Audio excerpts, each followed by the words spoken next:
Okay. How am I supposed to sing along to that new music? Oh my goodness, what a downer. Hey everybody, how you doing out there? Good to see you. Hello there, Lane Kramer. Wow, he showed up early. I hope he's still around. Yeah, I thought Sully had an inner geek girl waiting to come out. No, I had a failed date last night. She had car problems, so it didn't happen. So I ended up drinking alone at the bar, watching the first couple of periods of the Bruins game. And then I was like, all right, I don't want to, get drunk and get all mopey and shit and start, oh no, did I just lose the monetization? Who cares? Hey, Snortapoopus. Hello. Good to see you, Snorty. What a nice bear. What a nice old bear he is. Or a young bear. I don't want to, I don't want to be an ageist. I don't want to suffer from ageism. Hey, JK, how are you and Kiddo doing today? Good to see everyone. Hey, looking wicked smart here in Boston. Awesome. Good to see everyone out there. I brought my tea and I got some cookies. I got comics to be mopey about. You're darn tootin'. I had to read 25 Marvel books just this week. Do you know Marvel dropped 8 X books this week? X-Men books. Excretional X-Men, X-Force, X-Factor, Mystique, Storm, Weapon X-Men, which ended up being pretty good. But, I mean, there were 25, things are what they are with, I got cookies. I brought cookies. Just a couple. I don't want to ruin my supper. I'm having ribs tonight for supper. Chinese style and hoisin sauce, dusted with some, freshly sliced scallions and some jasmine rice and some steamed broccoli. That's right, Pika. We're eating Eye of the Hog tonight. Good to see everyone out there. That is a lot of books. And then we're also playing, of course, What's in the Bag? What's in the bag? Well, we got a couple of floppies from my local comic book shop, my LCS. That's right. We are where the comic book readers go. I mean, geez, we should be. How are we going to save comic books? I'll tell you how we're going to save comic books. We have to show up to our local comic book shops and spend our money there. Get a pull list. A pull list is okay, but I will tell you this. Having a pull list really took a lot of the fun of it about being a weekly comic book fan. It took a lot of the fun out of it, and I'm just retweeting, the link to the show. Hey, AL, good to see you. Hello. I had scallops, Brussels sprouts, and potatoes and cream sauce for lunch. There we go. Awesome. Are they like, diver scallops, like nice big scallops, or a lot of little ones?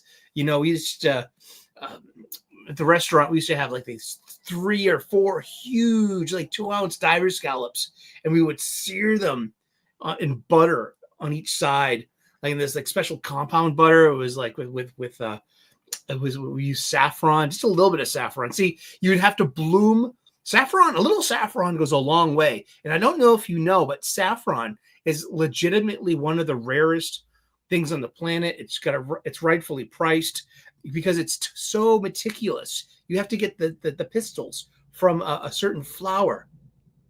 And that's, where you would get the color from it, but also the flavor and the taste. Seriously. Awesome.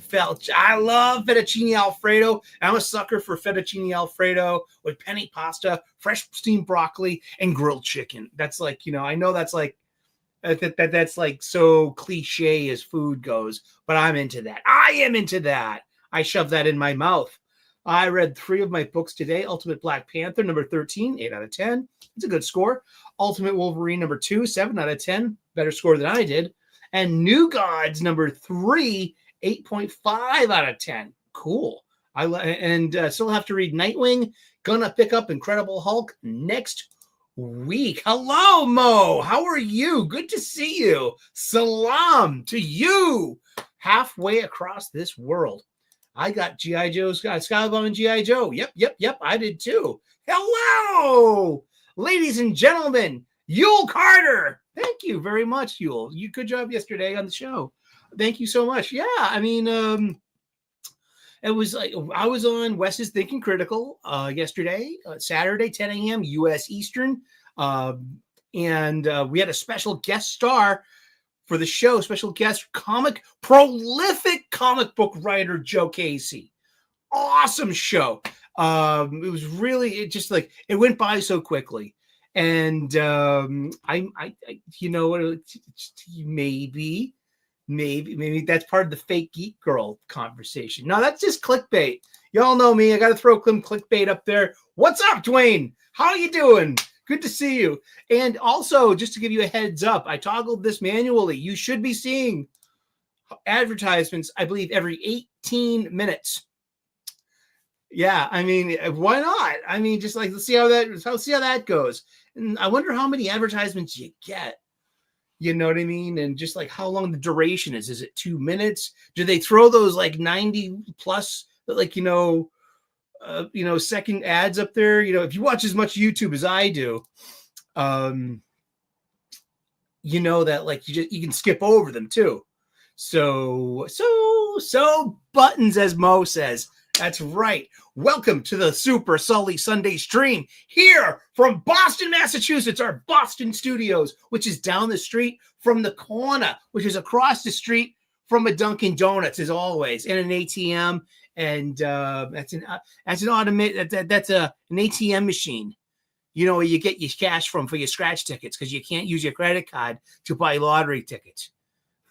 It's true. You cannot use technically. I've been to some liquor stores that will just do the cash out transaction in the register and the blah blah woof woof yakety schmackety all down the line. That's right. Flash. Bow bow. Savior of the universe. Dun dun dun dun dun. Flash. He'll save every one of us. Dun, dun, dun, dun, dun, dun, dun, dun. He'll save every one of us. Dun, dun, and for every one of us. Dun, dun, dun. Don't want to be giving it away. Flash Gordon #6 came out from Mad Cave Studios. Support one of those smaller independent presses that need your business with patronage. Mad Cave puts out some really decent stuff. You haven't missed much. Carrie, you haven't missed much at all. We haven't gotten to the clickbait yet. We will. Trust me, we will. We just started it up. I'm fixing up a cup of tea. It's 3:00. It's the Irish time for tea. It's me grandma's teapot. I've got sugar. And it's always whole milk, but I'm a little bit of a piggy, so I use half and half. To be sure, I use half and half because it's it's a bit more universal as an ingredient. So don't use skim milk. Don't use 1% milk. Don't use that 0.5% milk in your English/Irish style tea. It's whole milk or nothing. Not even heavy cream. No, that's too much. But half and half for me, that's fine. Half and half is half whole milk and half light cream. There we go. I'm sorry, Carrie. I grew up Catholic. Take this, and this is my cookie. I give it up to you. Ding-a-ling-a-ling-a-ling. This is my tea. Think of me when you drink deep of it. And this I give to you. Ding-a-ling-a-ling-a-ling. The body and blood. It's Sunday. It's a Catholic joke. The ritual cannibalism of the Catholic Church, the drinking the blood of Christ and the eating the body. I'm being sacrilegious, but on purpose. In the late 80s, Madonna was one of my heroes. In the early 90s. And I was trying to be like her. I wanted to be excommunicated by the Catholic Church. Remember because she did this video called Like a Prayer, where she's saving a black person from a mob, and she's dancing in a church, and there are burning crucifixes, and it's supposed to be this. She was being subversive, and she was pushing the boundaries of taste and art. But she was also a big Catholic, an Italian-American Catholic, and she was being leveraged by Rome to do something about that pesky video on MTV. Silent! Good to see everyone out there. Yeah. The real fans versus fake geek girls. That's clickbait. Seriously, I suckered you into coming to my show with some clever clickbait. I need the Pika decides these things. Seriously, Pikachu writes the show notes. I'm just the talent. I read everything that Pikachu writes down on this piece of paper, these little pieces of paper, all right? And he writes also the headlines and the clickbait. And what up, Fear Monarch? How you doing? Woohoo! Just like a prayer, your voice can take me there. Just like a mystery, you are a mystery. Just like a dream, you are not what you seem. Just like a prayer, there's no choice, your voice can take me there. I like Madonna, dude. Well, yeah, one of my first albums was like a Virgin. I got my first composite hi-fi with a turntable, dual cassettes, AM FM radio tuner with a graphic equalizer, and I got 3 albums, and that was Christmas 1984. No, my birthday 1984. That was for my 12th birthday, and I got Duran Duran's Rio, Madonna's Like a Virgin, and Love at First Sting by Scorpions. Germany Scorpions, yeah, the happiest guys on the planet, yeah, you know, Klaus Monkey, yeah. Rudolf Schenker, yeah, the brother of his virtuoso Michael Schenker, but Rudolf was always smiling. He played the flying V guitar, and he had the mustache and the smile on all those videos because he was getting laid every night. Sorry to any of my German viewers. Yes. Hey, good to see you. Jack Lumen, how you been? Oh boy, I really don't like Madonna songs, to be honest.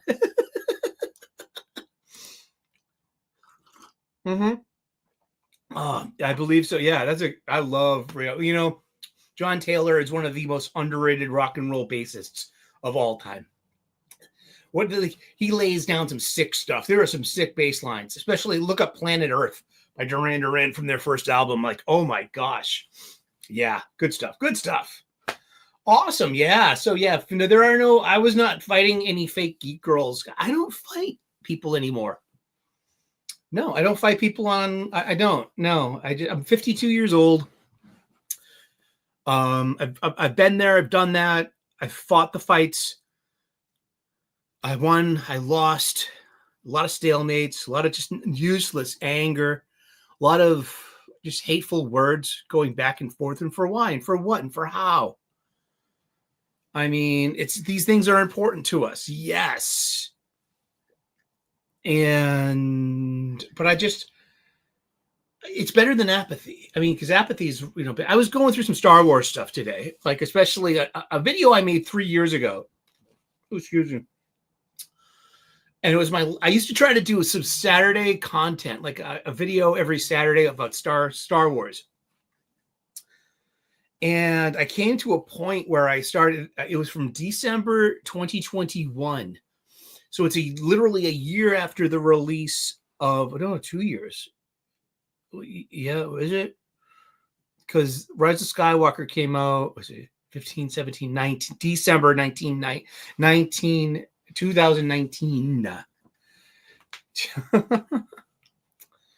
No, I didn't know that. Seymour Wren. I don't know who that is. I'm sorry. Is that a fake geek girl?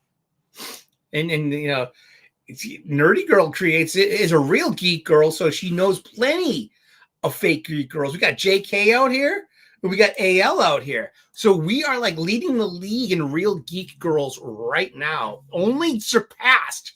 We got Carrie, we got AL, we got JK. Any other chicks out there in the live chat watching live right now? That's right. Only surpassed by Friday Night Tights, I think. For them, or maybe it was some Max von Priestley because he's pretty hunky and handsome. So he must get a lot of the real geek girls. It's true. He really does. Yeah. There are only 6 Star Wars movies. That's right. See, I've come to the point where I came to a point after this video. It was like, I defined it as Star Wars as ex-wife. And that's awesome. You see, you're one of the lucky ones. My dear wife is as real of a geek girl as it gets. Disney Star Wars is not Star Wars. Yeah, in a way, yeah. I mean, they own the license, they own the name, they own the right to the brand, they own the right to make more content, they own the right to fabricate and redistribute the prior content. It is like what George Lucas said. I sold my kids to white slavers, and he felt regret. You know, I liked Finn as a character. Oh my goodness, is it time for? Let me know in the chat in about a minute if you had an advertisement. Let me know in the chat if you see an advertisement pop up every 18 minutes. I'd like to know. But I would have liked to have had a Finn movie. I would have liked to have seen Finn, you know, the 3 blood streaks on his helmet. I wanted to see like that group of renegade reformed First Order stormtroopers that was on that planet of Endor. Because remember, Endor is a gas giant.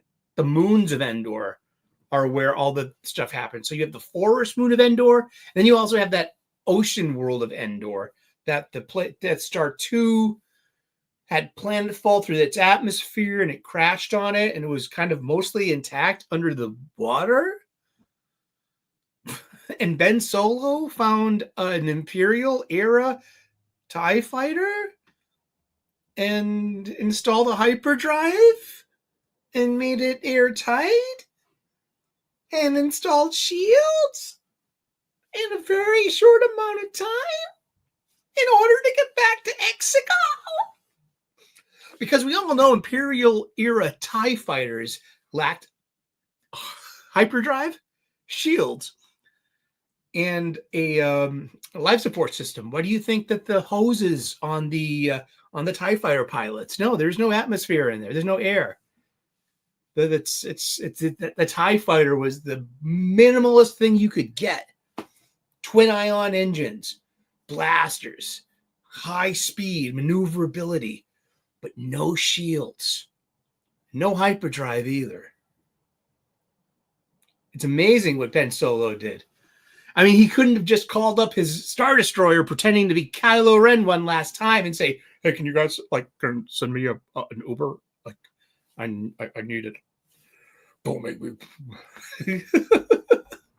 Ah, cool. There we go. Oh, cool. I just had my first ad. There's the ad. There's it. Cool. All right. Let me reset this then. Let's see if that worked. Cool, thank you. And you know what you must have all had different ads too, specific to your algorithm, which is fine. And that's cool. Oh wow. All right.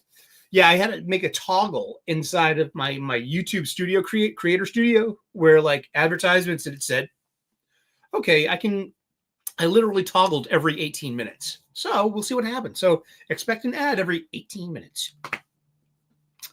No, it wasn't a TIE Advance. Because we saw it, like the TIE Advance is definitely its own shape.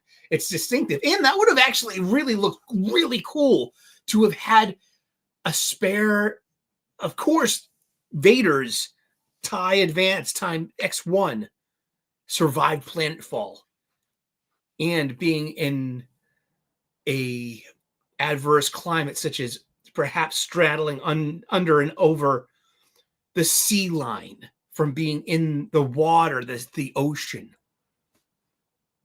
with oxidization, because you had an oxygen atmosphere and water and steel or durasteel. They call it durasteel, right? And but if he had only found Vader's spare tie that was hangered in Death Star 2 because Vader was there. That would have made more sense. That would have been it. See, we're making a better episode 9 just thinking about it and just like, spitballing. Wow. Whew. I'm waiting to tie silencer. I liked the design of that because it was boxy. It was pretty good. But then it came the tie. Kylo Ren had his custom TIE fighter in episode 9. Was not the TIE silencer. It was it was something else. Does anyone else out there know? I don't want to even look it up. But that was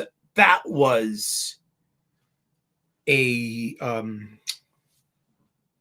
his special custom, and he had 2 of them because his crazy girlfriend set his first one on fire. No, his crazy girlfriend destroyed both of them. First one, she sliced the wing off and he wrecked it. The second one she stole, then set it on fire. Fucking crazy girlfriend. She did some crazy girlfriend behavior to Kylo Ren. Seriously, think about it. What the fuck did Rey do? Rey ruined 2 of his fucking cars. It was cool looking, that would have been like a Trans Am. A 1978 Pontiac Trans Am, black with the Firebird, like Burt Reynolds, and Smokey the Bandit. Oh boy, oof. I'm doing okay, and I'm just catching up with the chat, and yeah, so I was watching I was talking with Star Wars with my buddy Aaron Sparrow on the Twitters, and it kind of brought me down a little because I was sharing some, I didn't know if I shared this with him. I didn't know him then 3 years ago. So I got to share with him some old stuff. And let's find it. Let's see.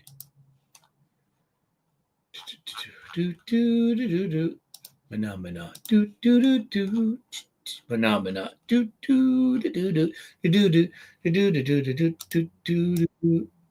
Phenomena. Do do do do do. Phenomena. Do do do do. Thank you. This is like the whole music, right? Let me go back to you. Okay. Present. Share screen. Now. Oh my goodness. Yeah, this clip. This famous clip that we haven't seen in forever. Right?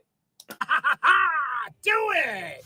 Happy Pride Month, and we have new Pride Troopers. That's right, stormtroopers representing each color of the Imperial Pride flag. Lockstep columns of marching troops. Sith Eternal red, Scarif orange, Tatooine faded yellow, Ranger green, 501st blue, Marine purple. Even the stealth troops in shades you can't even see. Infra blue and ultra woke. Show your Imperial pride. Come out, lest we send the troops. Hashtag evil pride. Do it. Happy Pride Month. That's right. That is our old friend Palpatine from back in the day. You remember him? And yeah, to be fair, and also she had no character growth. That's exactly it. That too. And good to see you, AL. I hope you had a good time at the water park yesterday. We're meeting up to pray for a friend. We're going to pray with you. We're going to send you our prayers. And I'm going to do some Genki Dama. Genki, as Gray from Wakazashi's Tea House says. Genki. And this is what they call the spirit bomb in Dragon Ball Z.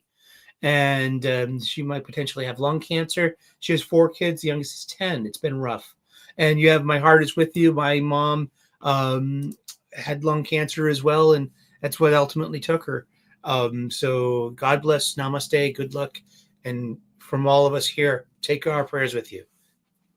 And thank you. And good to see you. Thanks for making some time for us today, too. So, yeah, I mean, that was Plaid Palpatine. And what I was explaining something earlier. See, I don't know, like, is that reused content? Will I get struck for that? Seriously, like, you know, like, if I show, like, you know, something like this. Let me show that. Will I show this? Present. Share. Oh, geez. I closed that screen? I didn't have to do that. Share this screen. Here we go. It's Real Star Wars Day, May the 25th, 1 year ago, and I decided to delete the sequel soundtrack. I didn't even buy Star Wars, fake Rise of Skywalker the soundtrack. I just couldn't do it. There you go. My No exercise. more of that. Back to the original 6. The only Star I have the Wars original that matters. 6. Delete your Disney Star Wars today. Happy Star Wars Day. Happy Real Star Wars Day is May 25th. That's true. Bucky should have been Cap. Yes, exactly.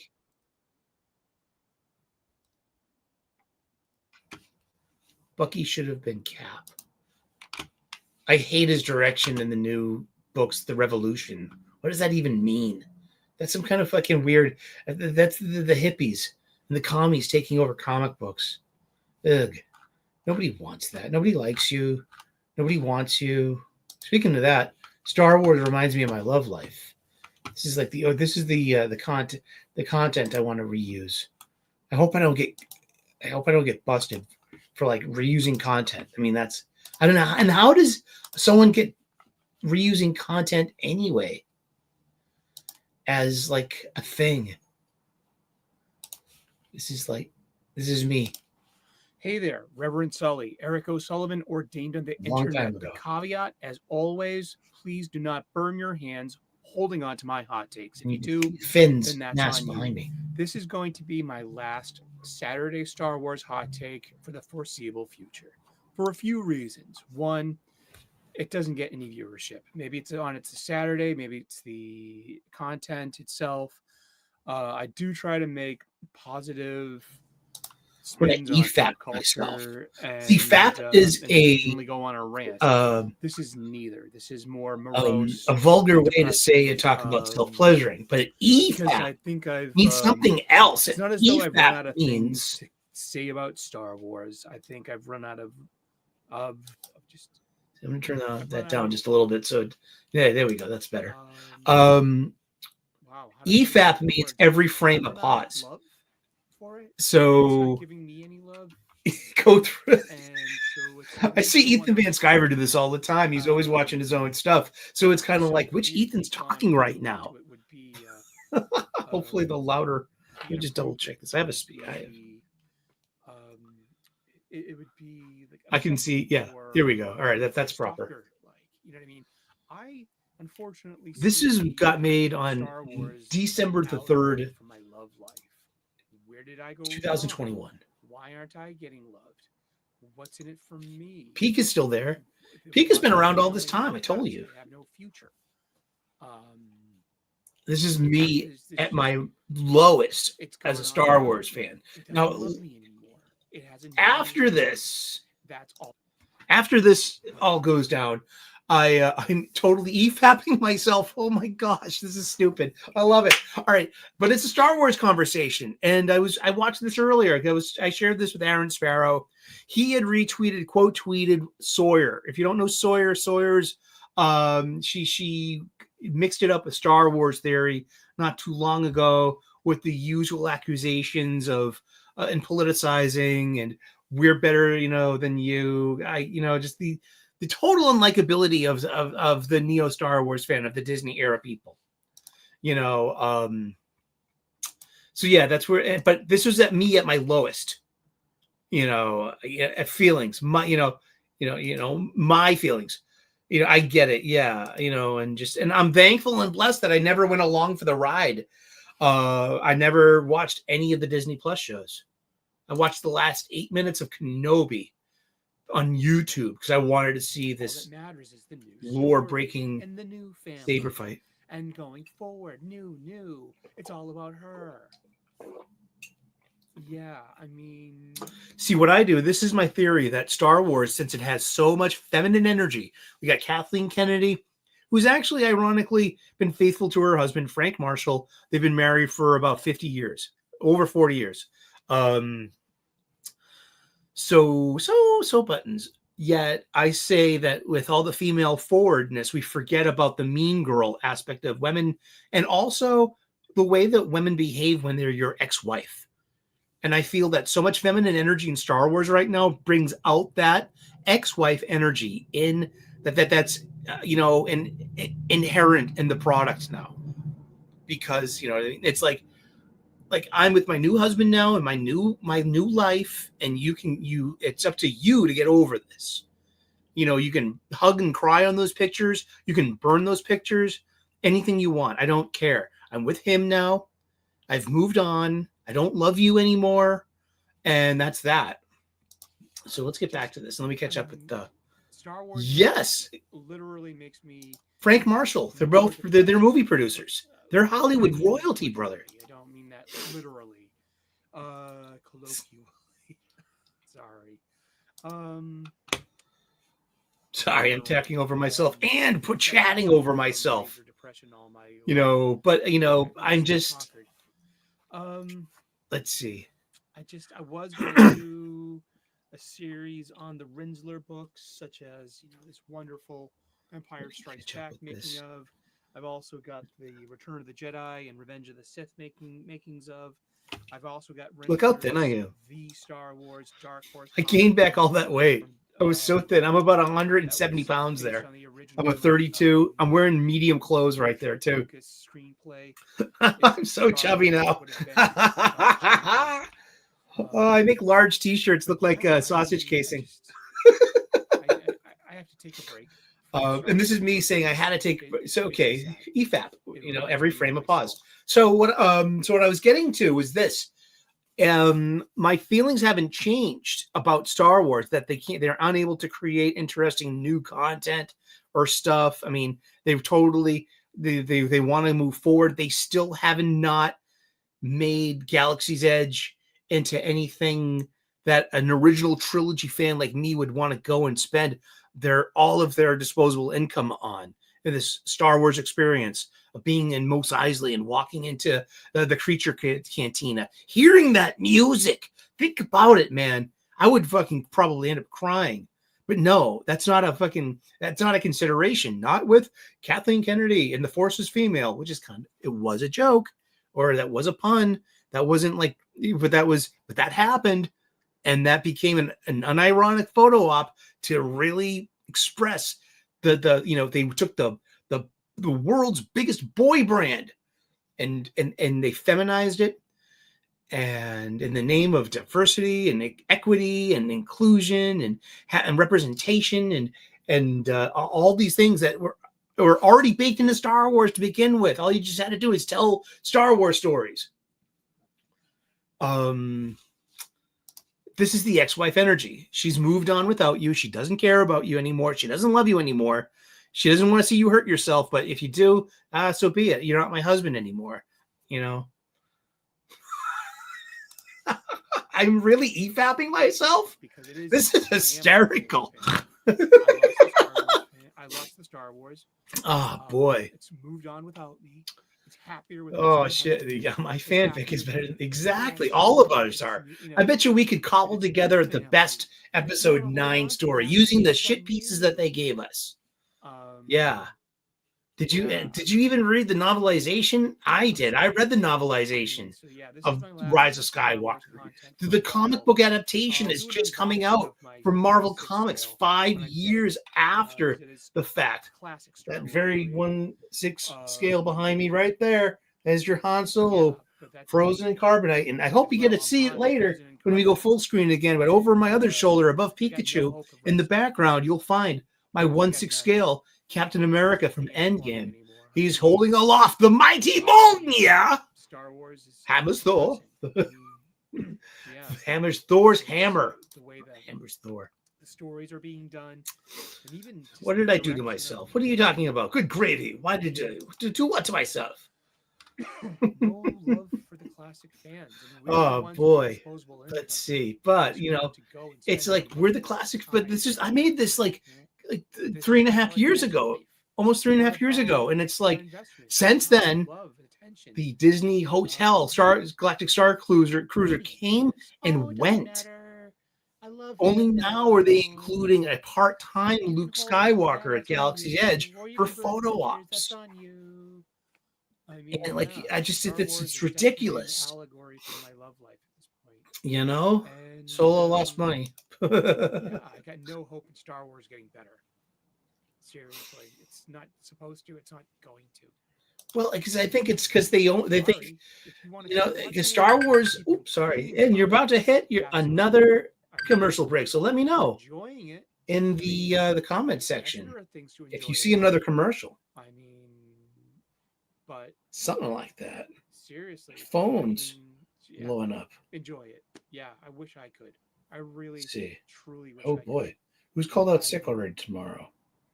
Yeah, I got Oh boy, really? no hope. It's my episode 6. Indeed. Episode 4.1. Or 4.9. Yeah, it was episode 4.9 would meant my age. I was 49 at the time I was making this. And yeah, that's all I get to And, say about Star Wars. So yeah, for I was saying narrative. about Star. I mean, It's the what is well, there okay, I'm gonna look it up. besides complaining about things we can't control?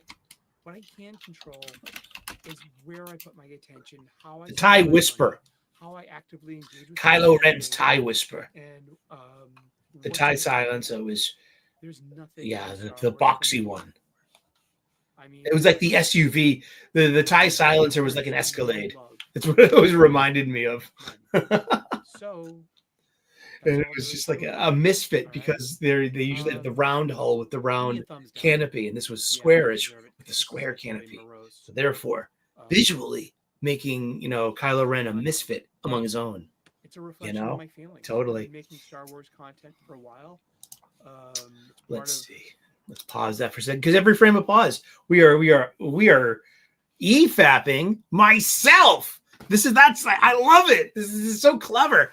I e-fap myself. I want you to e-fap me. Do do do do do. I want you e-fap me. Oh, here it comes. Another gusher. That's like what Happy Harry Hard-On said in Pump Up the Volume. We're getting weird in here. It's getting okay. Let's get back to the subject at hand. I mean, because this is like, yeah, this is what I was talking about. So it kind of brought me down a little bit. And then I have This is my I really tried to make awful decent Star Wars content. I wanted to but seeing how Star Wars content creators, how territorial it is. I mean, especially when you use the whole Disney divide thing, when you have like the quote unquote white hats of Disney, they just think they're like the ex-wives. They just don't fucking care about you. You're gonna get what you deserve. You're a voice from the past. You're not good for anything except for your money. Because if we spend any money on Star Wars going forward, that's us paying alimony allegorically, to this bitch ex-wife who doesn't give a fuck about you, who has left you for somebody else, literally, and who is just like put the onus on you to fucking deal with it. That is Star Wars in a nutshell. Star Wars as ex-wife. Just like the daily compounded interest of whatever. Yeah, and Jeremy Adams, huzzah! He just signed a big deal exclusive with DC Comics, but that means his Flash Gordon, well, it's all good things, must come to an end. That's it. And give me a thumbs up if you like this kind of content. Give me a thumbs down. That's cute. Yeah, that's about it for this. I'll stop sharing that. There we go. And get back to the program. But yeah, so the fake geek girls of Star Wars kind of maybe inspired the clickbait of this title just a little bit. I mean, it's just, because it's a lifestyle culture. I mean, like you go to cons, you dress up, and you have the right values, and you have the right social hygiene. And then and you too can be a good person of Star Wars. And lo and behold, look, we have a group of our opposites. We have our own empire. We have the fandom menace. We have these incel chud right wingers who are all bigots, racists, homophobes, who hate progress, and la-di-da, you guys are stinky bums, and we're just going to queer it on purpose just to turn you inside out with your fanboy tears, making our coffee. Does that sound about right? Good to see you, Mo. Woo. Thank you so much for checking in with us. Half a world away. Mo is in Jeddah, Saudi Arabia, the kingdom of Saudi Arabia. He lives. It's nighttime where he lives, and it's the afternoon where we are. And if Yule Carter of Fantastic Comics in Berkeley, California is still out there himself, well, it's early afternoon for him. You know? It just turned afternoon out there in California land. I'm just going to have one more spoon of sugar. Okay. So this is my final cup of tea. See, I like to be in bed by like 7:30, 8 p.m. because I'm up at 4. You know, that's 8 hours sleep. Do the math. Mouth breathers. Punk. Remember, I'm just the talent. I read everything that Pikachu writes down on his notes. But yeah, real fans versus fake geek girls, it doesn't matter. Fake geek girl is your ex-wife, and she does not give a fuck what you think, how you feel, what you want. You're her past. She's with her new husband, or even at this point, her new partner, or partners, or whatever.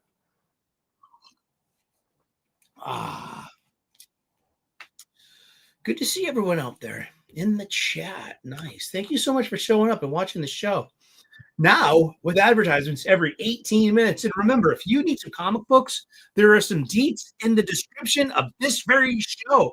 Contact my friend Yule Carter at Fantastic Comics of Berkeley, California, and he may be able to hook you up. If you do not have a local comic book shop within shouting distance, or at least driving distance in a reasonable amount of time, perhaps you could be your own mailbox away from having a local comic book shop. Oh, was that talking over? No, I hope not. Were you hearing 2 audio streams at once? Did I fuck that up? I'm good at that. Let's see. And that's all I had sandbagged on Twitter for video stuff. A little bit of Plaid Palpatine. Started off with a little bit of Star Wars stuff. Talking Star Wars. Yeah, remember, Star Wars, real Star Wars Day is right around the corner. It's gonna be spring any day now, you know? Really. I mean, well, what is that, March 21st? First day of spring is day of spring 2025 will be March 20th. Yeah. And the clocks go ahead an hour, like next week, first week of March, I think. Clocks ahead 2025, March 9th, Sunday, March 9th. So yeah, coming up in 2 weeks, we gain an extra hour of sunlight, you know. Awesome. Yeah. So yeah, commies want to rewrite history.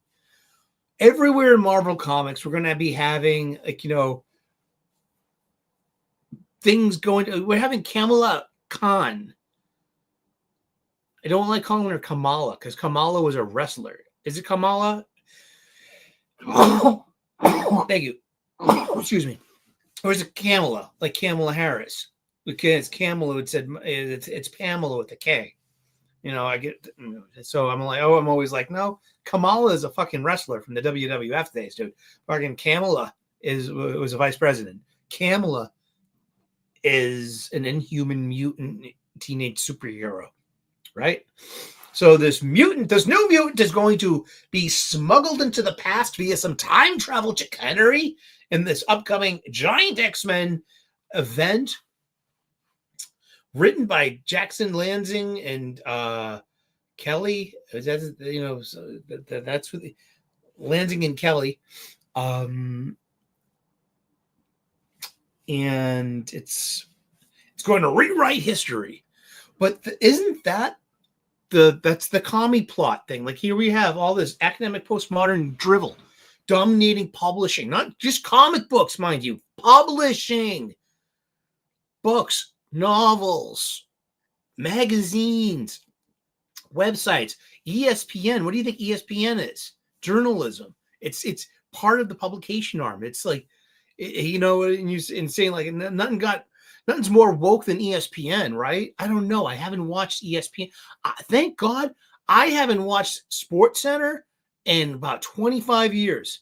I made a conscious choice to stop watching ESPN once years ago. I was like, oh my God, all this sports stuff is rotting my brain. You know, yeah, unreadable X-Men.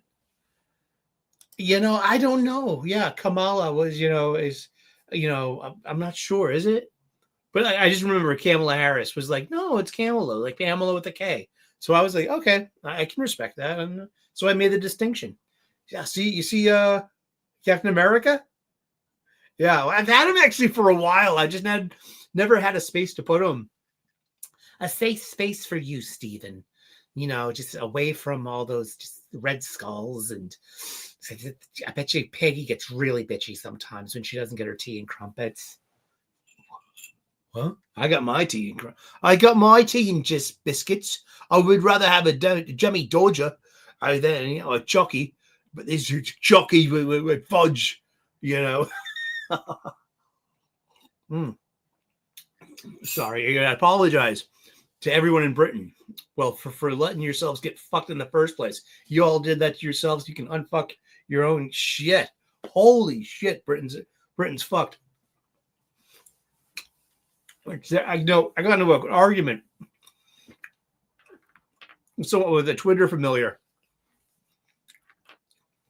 So I had the audacity to say, hey, if the UK and Europe fall, then they had it coming because they let themselves, you know, get there. And he was like, how can you say that as an ordained minister? Where's your empathy? And was it actually a fair thing to say, too, a fair pushback? Because I'm full of myself. I say like, you know, things on Twitter like that are satirical, but they're also a little provocative, and like, I got a scathing wit, man, and I know how to use it. But I was like, no, I'm a city boy from a tough neighborhood, and you have to have your head in a swivel, and you got like, this is my lived experience, my truth, I guess, right? I didn't say it like that, but it's like come on, I know what I can see it from here. They're walking around with their head down, and they've been made a mock, and now they're getting fucking tagged for. Oh my God! The only way out of it though is just. No, we're not going to talk about that here. Sorry, I love the British. And Ireland's fucked too. Jeez, you people. Wow. Who is the commies that did it? The commies that want to rewrite history, and you have these commies in charge of publishing, and it's not just comic books. It's not just woke comic books. It's woke everything. Remember, publishing went woke. It's still my theory that George R.R. Martin's, Winds of Winter and Song of Spring did not get published because it couldn't pass the editorial hurdles of Me Too, post Me Too, in the publishing biz. You didn't see the shift change, the paradigm shift. You didn't see that everything. That's when you started having if you want to talk about Cap 4 Brave New World, you have the Sabra character. She's 5'1", 90 pounds soaking wet, throwing around 300-pound men. Well, I guess, I don't know. Who cares? Bartender! Refill! But yeah, but that's just such a common thing to do. To tear down your statues and to rewrite your history. And that's, but also on the other hand too, how many times has comic book history been rewritten? Look at the crises of DC Comics. We were talking about this yesterday real quick on Wes's Thinking Critical Saturday show, Comics Aficionados, that I was pleased as punch to be a panel member on. Once again, it was me and Wes and Sus Gabe, Gabe Hernandez from Comical Opinions. It was Doc, and Aaron Sparrow had some technical difficulties, and he got held up, somehow. So he didn't make the show. But we had special guest, prolific comic book writer Joe Casey, and that was it. It was a great time hanging out. But we mentioned there's news from the con that DC and Marvel are going to put out a new crossover. Now, this happens every 20 years or so, it seems. In the 1970s, you had Spider-Man versus Superman. You also had Superman versus Hulk, a little lesser known. You also had, in 1981 and 1982, Uncanny X-Men and New Teen Titans. And this, I had this when I was a kid. You had the Amalgam comics. You had it was a composite mashup universe. You know what I mean? So you had new characters and a one Earth. You also had JLA Avengers, written by Kurt Busiek, with art by George Perez. A magnificent crisis level kind of event. Great stuff. I love that book. So there was also Marvel versus DC. I kind of missed that one. So there's always been, every 20 years or so, it seems, every generation, there is going to be some crossover event between the big two. And that's cool. So there's going to be one coming out later in 2025. My idea. This is my idea. I've never read this anywhere else. I've been tinkering with this idea for 20 years too. I mean, when I got back into comics, my first time after my first big break, I've been a comic book reader all my life. My spinner rack is populated with books from 1981 and 1982. Because of that, that's when I first started buying books off the spinner rack with 50 cents of my pocket change. And 60 cents, 75 cents, $1, $1.25. And there was the 65-cent days of Marvel as well, in 1986 or so, So I've always had, even back in my old blogger days, I would talk about this and the different crises and how important the crises were. And because it resets the clock.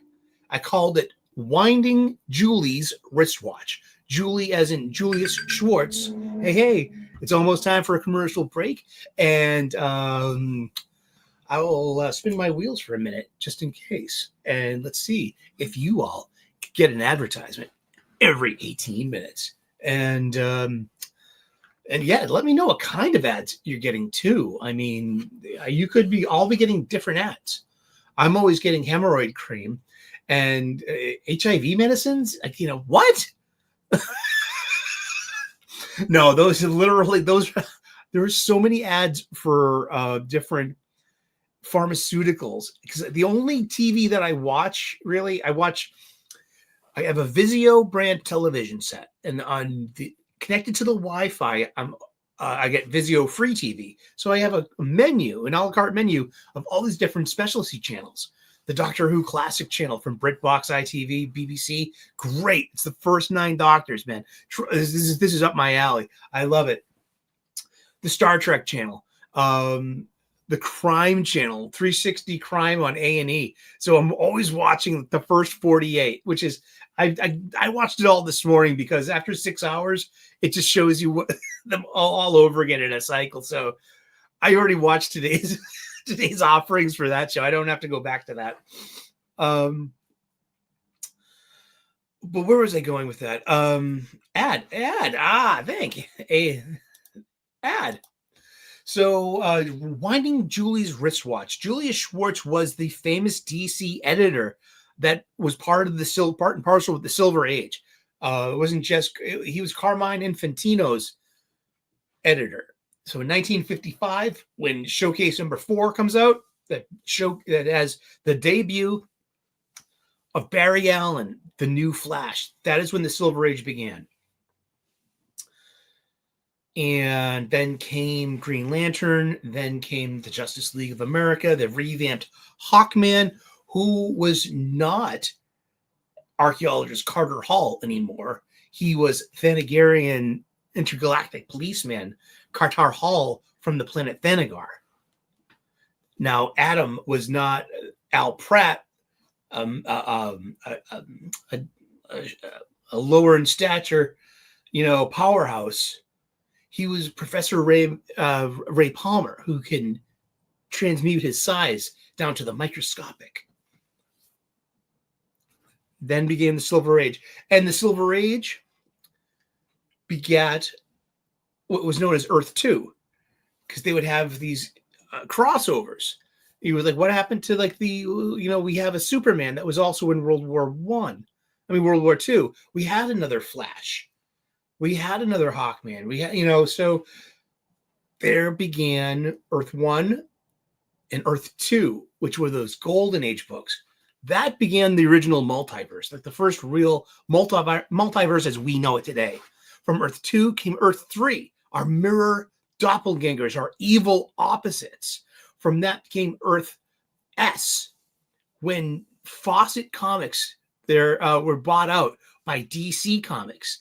They became their own Earth. And then you had Captain Marvel, Shazam, crossing over with Superman, finally. Same with Earth Charlton. The Charlton Comics did that. And so it goes. So then there was this robust multiverse out there. And Crisis on Infinite Earths in 1985 and 1986 was the solution at the time. It was a publishing gimmick. The story is great, but it's also about, it was about selling advertisements, and it's about being focused on your market, knowing who your audience was too. Yet DC Comics, having survived the implosion, embracing this direct market, like seeing what Jim Shooter's doing over at Marvel, especially with his Secret Wars, like he made mint doing that.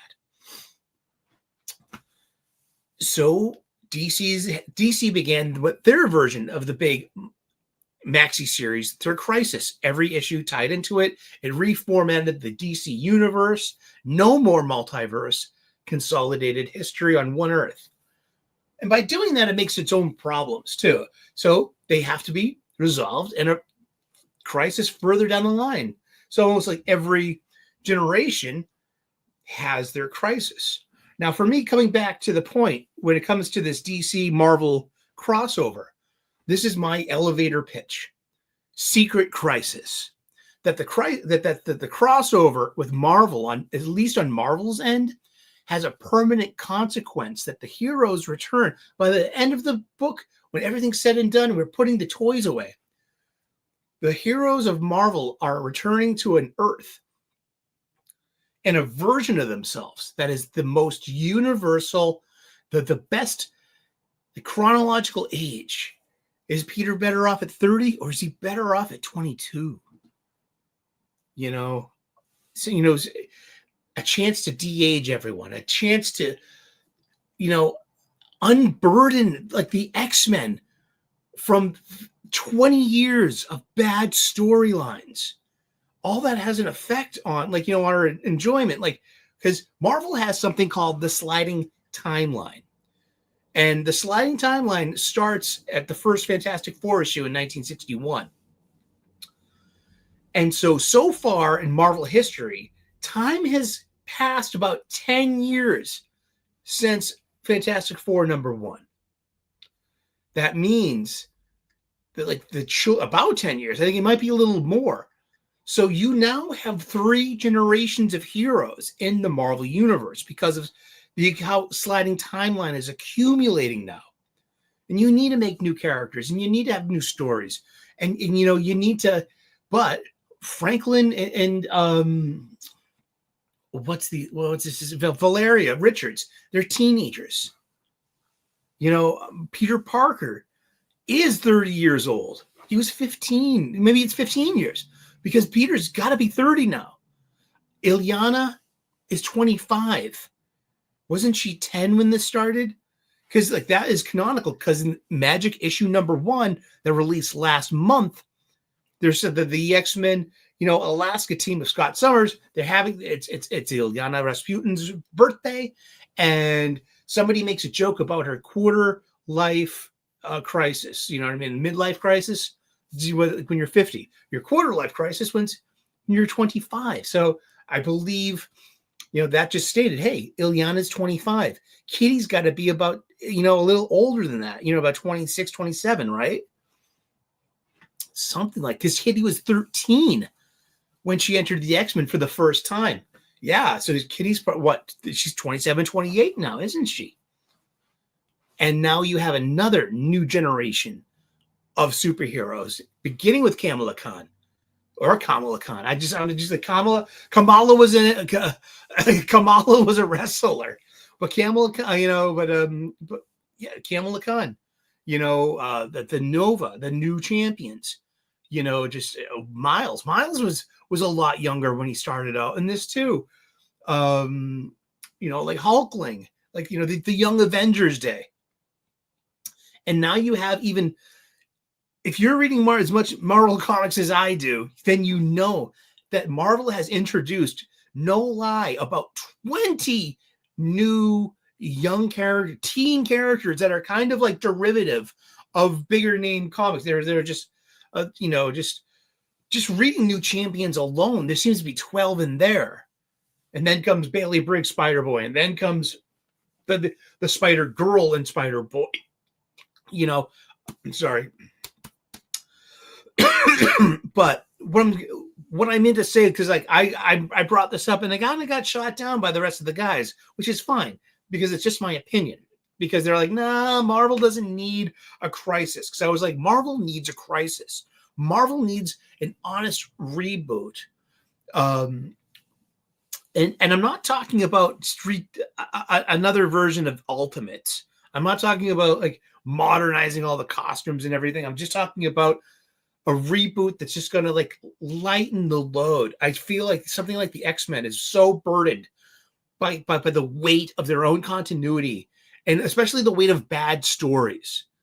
I mean, just imagine, because I guess my what I would write for my Act 3 final, I would push Marvel Earth through an orbit ring-size Siege Perilous. And on the other side, Earth is everyone's where they're supposed to be. Everyone's who they're supposed to be. Everyone's why they're supposed to be. And, you could have Peter waking up next to Gwen, and she's not dead yet. You don't have to have this convolution of, but is that still her fate? Do they kind of remember that might have happened?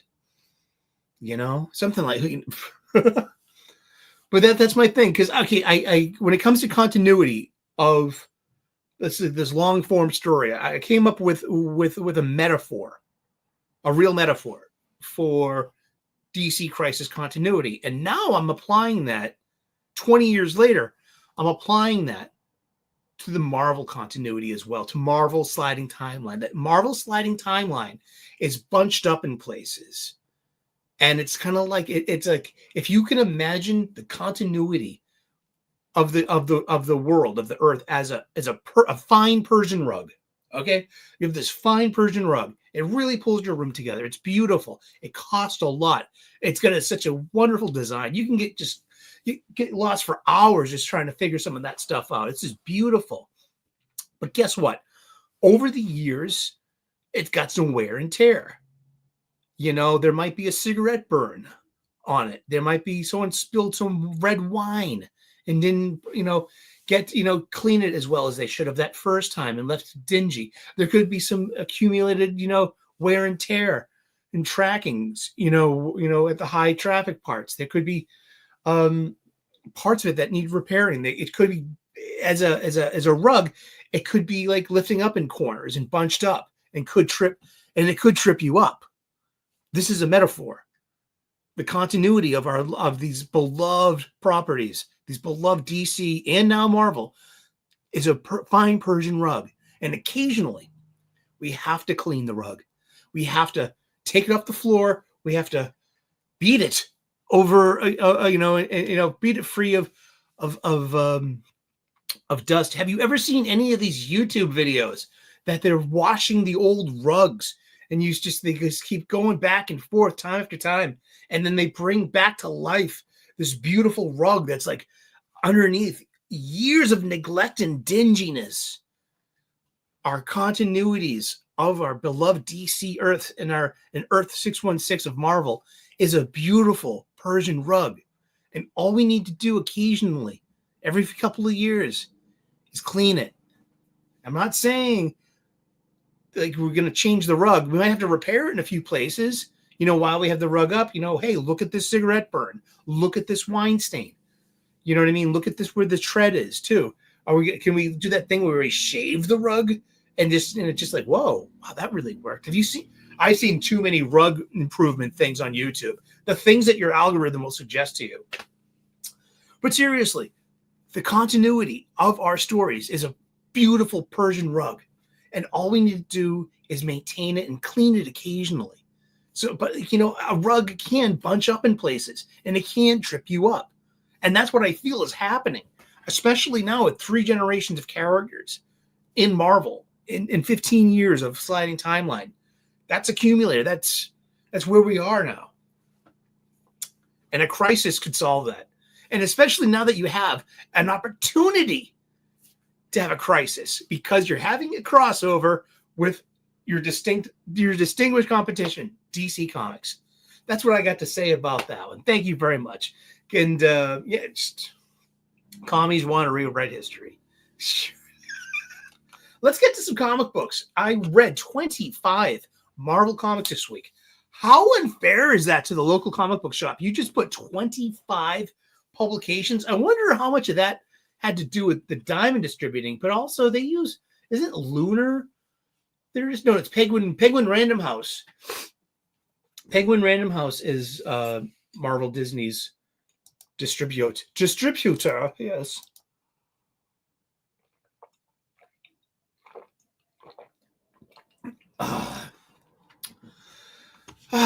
Boy, oh boy, oh boy, oh. Let's start at the top of the wow. There aren't very many. I read 25 comics this week, and there aren't many good ones, but a couple of them had some standouts. Aliens versus Avengers #3, written by Jonathan Hickman, art by Esad Ribic. It improves for every issue. Issue #1 left me scratching my head, being like, I don't like this. What WTF? Because I like aliens books, and there was 2 alien book this week too. And this one just makes more sense because it's like hey ho multiverse, and this is an Earth where some xenomorphs got loose, and we have some crossover with some engineers and some Weyland-Yutani androids and all that Prometheus stuff. And this one was a lot better. I mean, the art's pretty killer. I mean, yeah, it's pretty. It's okay if you like that kind of stuff. Oh boy, sorry. I'm trying to hold it together with duct tape and hope. And speaking of, the second Alien book was Alien Paradiso #3. Here we have an exotic getaway planet for the elite, and of course, Weyland-Yutani. Let's throw some eggs down there and see what happens. See what hatches. The only thing about this book is it's written by Steve Fox, so this could go south any second now, because Steve Fox if he's consistent, he's going to disappoint. I'm not throwing shade. That's my observation and experience reading his stuff. It's that he shows things from the xenomorphs' point of view. So he's showing us the coloring and the line art, and it's meant to be like how the xenomorph sees and senses. So it's kind of like a reverse of the Predator's infrared heat vision signature thing. It's more of it's interesting, but it's like the xenomorph can hear, see, and smell as in a unified sense. And you know what I mean? And it's about time for another commercial. Ladies and gentlemen, let me know in the comment section. How many commercials? What kind of commercials? And what's being advertised to you? Let's see. But Alien Paradiso 3, it's survival, bloodshed. I mean, hey, something that could deserve a red band. This could have been one of them. You're gonna pull that off because you have it is kind of gory. It really is. But if you're gonna be doing variant interiors in the red band format, I mean, this is peak. I mean, something that in Aliens Avengers. Now I'm thinking about that too. Like, why not? Those would be great because you can have over the top goriness because these are, part of the horror is the body horror and there's some really interesting dismemberment scenes by the aliens in Alien Paradiso number 3. Oh shit. Amazing Spider-Man number 68 by Justina Ireland with art by Andrea Braccardo. At least he's just penciled it, but inks by Scott Hanna. The inks by Scott Hanna really improve it overall. It's really not a great story. If you've been reading the solicits, you know what's going to happen. And so the obvious does happen. The best part about this, it's Justina Ireland's last issue. Then it goes back to Joe Kelly for 2 more issues with an issue 68 point death issue just shoehorned in there. And that one's written by Mark Guggenheim with art by Mark Buckingham. So that one's actually has the ability to be interesting. The point death issues so far have been very Agent Coulson forward, like as the primary. So because Agent Coulson has the new Infinity Stone, the Death Stone. So Agent Coulson is kind of like meet Joe Black, death in a smart looking suit, something like that. Yeah. So let's see. It's just like everyone at the Feast Center, Aunt May and Robbie Robertson and Shay, they all get killed. So what does Peter do? He does the heroic thing, of course. He gives Phil Coulson his remaining reeds, the reeds that bring him back to life. The 8th deaths of Spider-Man. He's got to keep dying and coming back to, fight this mythical Sitarak. Sitarak is some kind of demon. Juggernaut has a crystal called the Eye of Sitarak, and that gives him the power. And something, man. Some virtual rent thing. Thank you, though. I mean, yeah, it's good to know. The X-Men have been in this book for 2 issues now, and so the obvious happens. What happened? Peter dies again, but this time it's permanent. Spoilers, sorry. I mean, geez.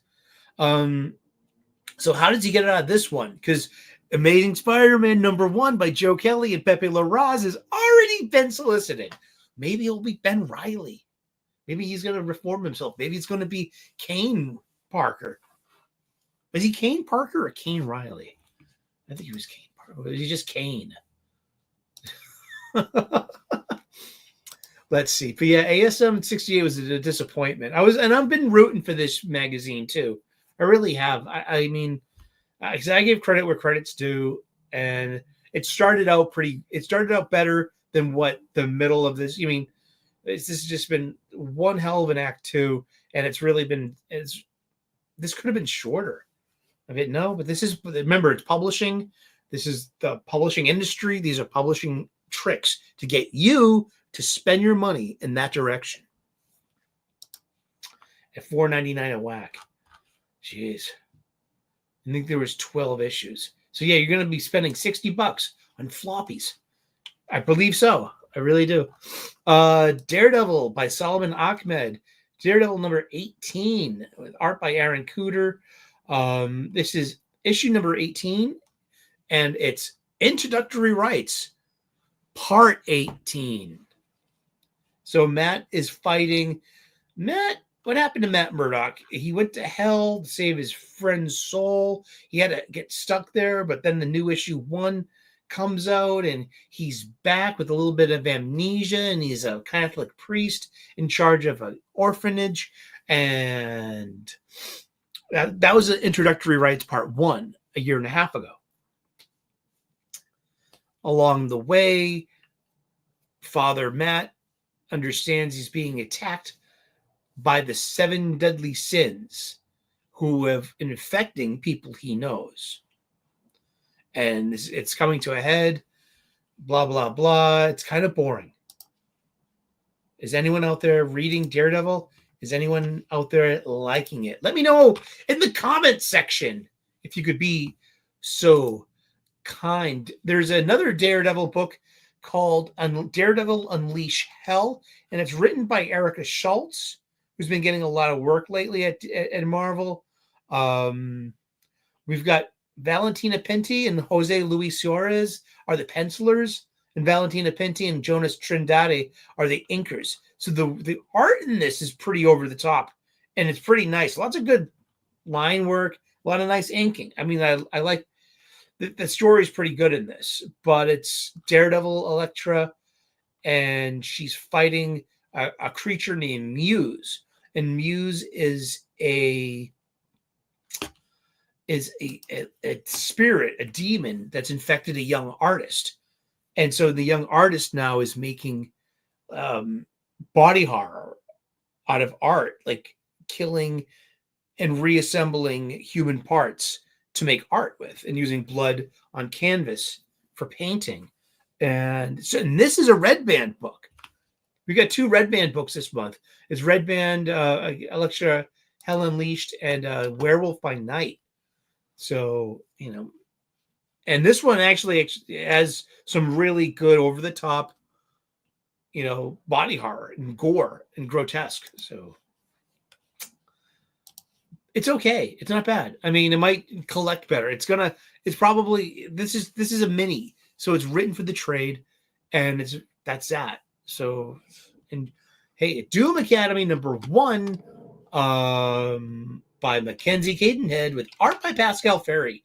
I like Pascal Ferry's art. The art in this is the best part of it. If it's the people it's not the people that brought you Strange Academy, but it's the same idea. Since Dr. Doom is now the Sorcerer Supreme in the One World Under Doom, trade dress. Let's look at some funny books real quick. I'll show you this part. There's only so much I can show without getting into trouble. You know what I mean? Here we are. This is Doom Academy number 1. That's the One World Under Doom trade dress. What is the trade dress? Trade dress specifically is this on the top of it. The metal, the Doom, One World Under Doom, that font, the eyes, the rivets, the steel look there. That's the trade dress of One World Under Doom. And it's Doom Academy. And lo and behold, here's 6 of those aforementioned kid characters in the 3rd generation of the Marvel sliding timeline. 3 characters I know nothing about: Zoe, Doyle, Shaylee, Gus, Calvin, and Zelma. None of them have code names, but none of them have their own agency or identity yet. So maybe that's part of it.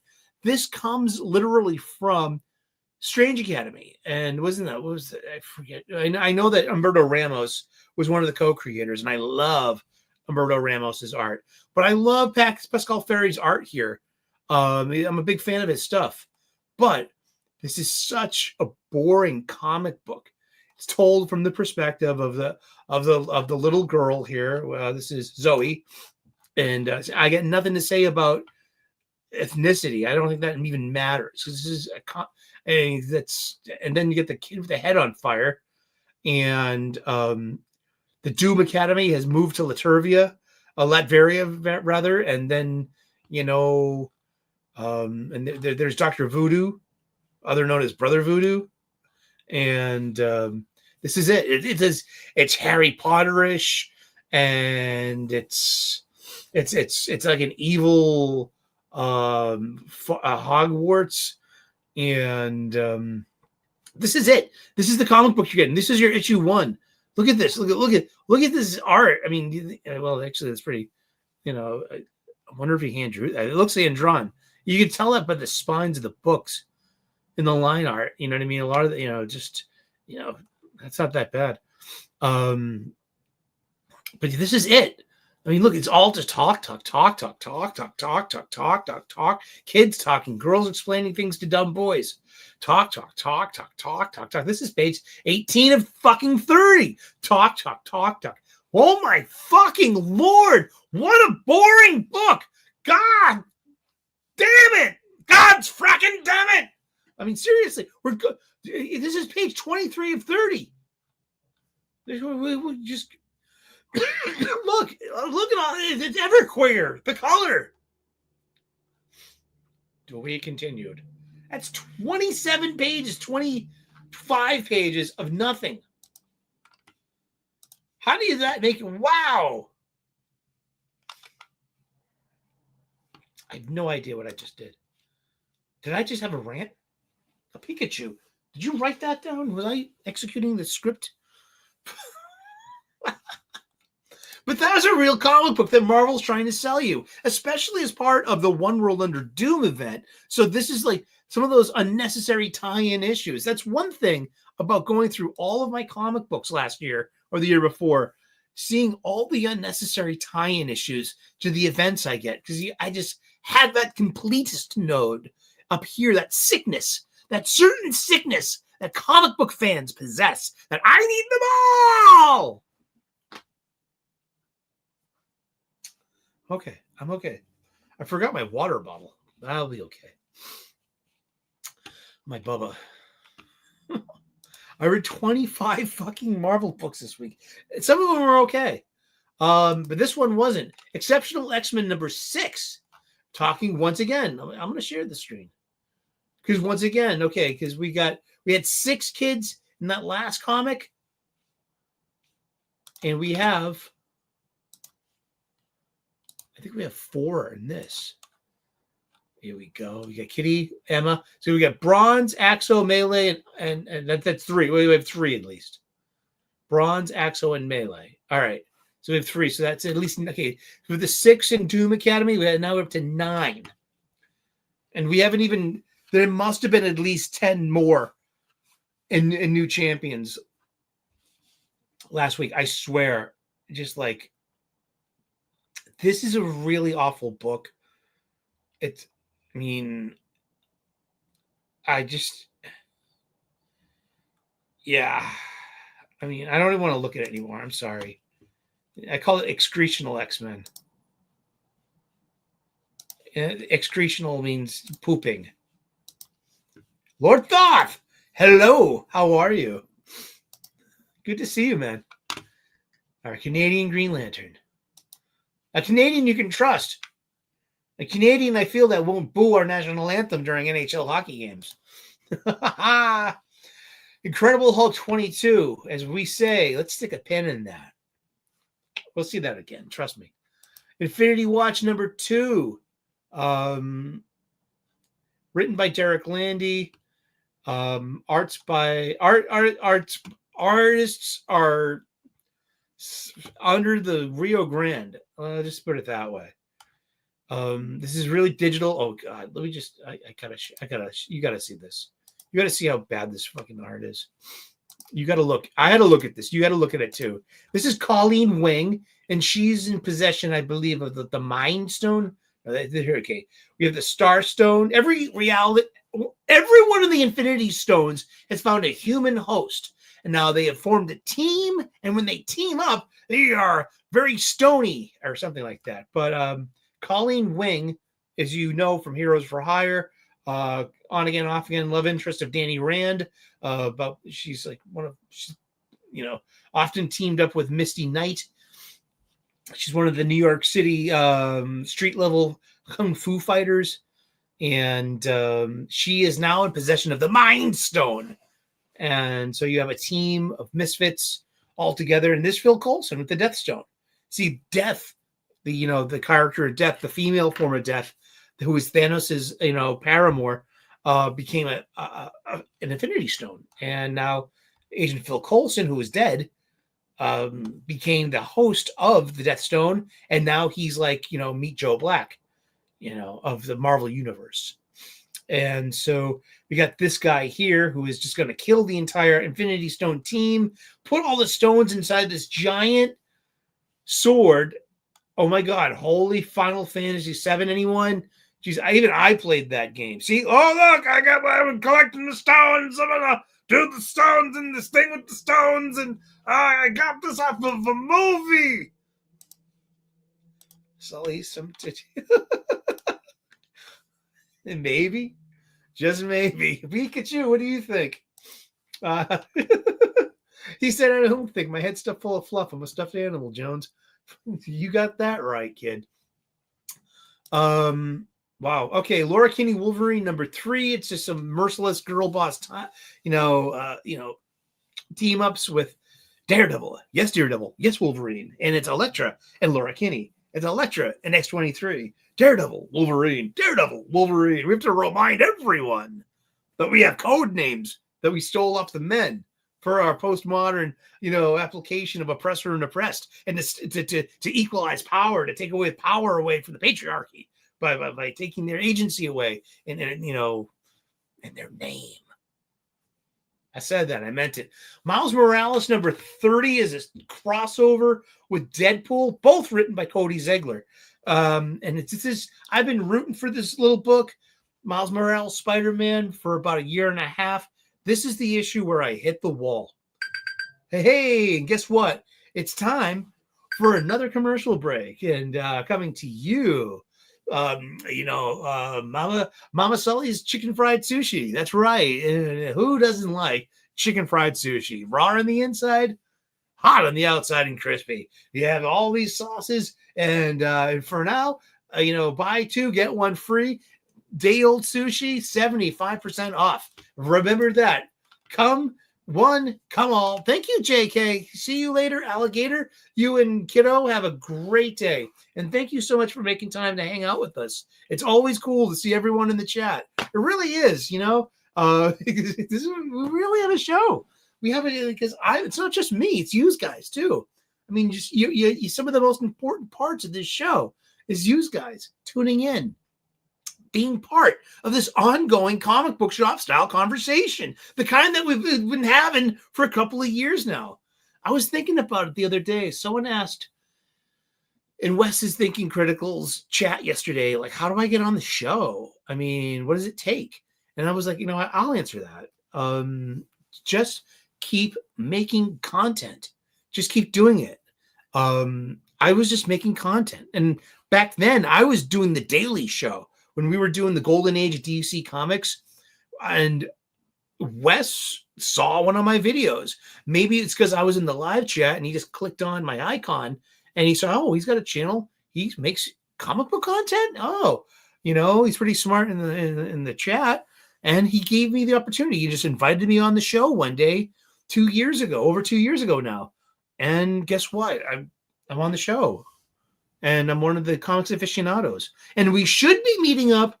I should be going to Dallas Fan Expo. I definitely have to get tickets, and I have to get plane tickets. So, it's nice. Bonum ec nocque esse. That's Latin. It is good for us to be here. I don't know much Latin at all, but I know a couple of phrases, and that's one of them. Mystique #5 by Declan Shelby. You sure? Okay, that's ended. That's fine. That was a 5. The miniseries have shrunk from 6 issues to 5 issues. That's all we're getting. I'm grateful that it's over. Sure. NYX #8 by Lansing and Kelly. Okay, yeah, they're just doing their thing. Yeah, whatever. Storm issue #5. So yeah, So we got NYX, we got Storm, we got Mystique. Okay. Is Laura Kinney Wolverine? I didn't even count that as an X title. Then we also have X-Force, X-Factor, Uncanny X-Men, Weapon X-Men. There's Ultimate Wolverine. Wow. That's all this week. 9 would be, if we count, wow, let's just do that. Let's just go down the top of the list. Laura Kinney Wolverine, Mystique, NYX, Storm issue 5. Great art. It's pass on the story though. It has the One World Under Doom trade dress. I'll show you right now. See, One World Under Doom.